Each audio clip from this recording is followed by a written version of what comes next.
Rusia membantah telah mengebom sebuah rumah sakit di kota Mariupol.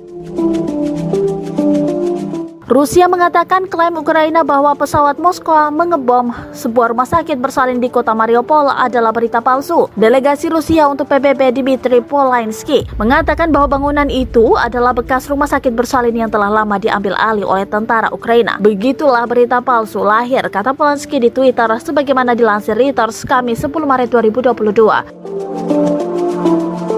Polansky mengatakan Rusia sudah memperingatkan pada 7 Maret bahwa rumah sakit tersebut telah diubah menjadi objek militer dan digunakan tentara Ukraina untuk menembak. Diberitakan sebelumnya, Presiden Ukraina Volodymyr Zelensky menuding Rusia melakukan genosida setelah perawat Rusia mengebom sebuah rumah sakit bersalin dan anak-anak di Mariupol pada Rabu 9 Maret 2022. Negara macam apa ini Federasi Rusia yang takut pada rumah sakit bersalin dan menghancurkannya, kata Zelensky melalui pidato yang disiarkan televisi pada Rabu malam waktu setempat. Zelensky mengulangi seruannya kepada Barat untuk memperketat sanksi terhadap Rusia agar Moskwa mau duduk di meja perundingan dan mengakhiri perang.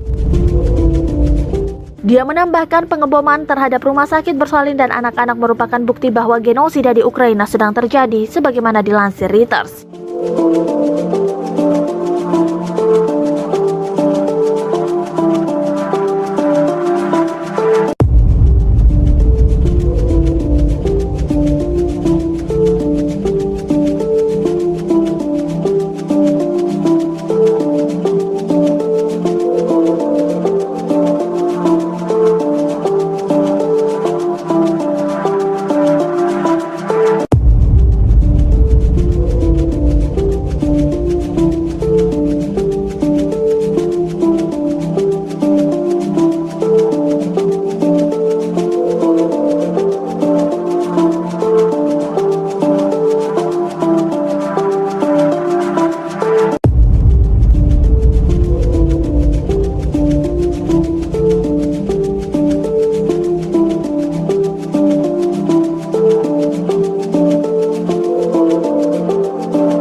Terima kasih sudah nonton, jangan lupa like, subscribe, dan share ya!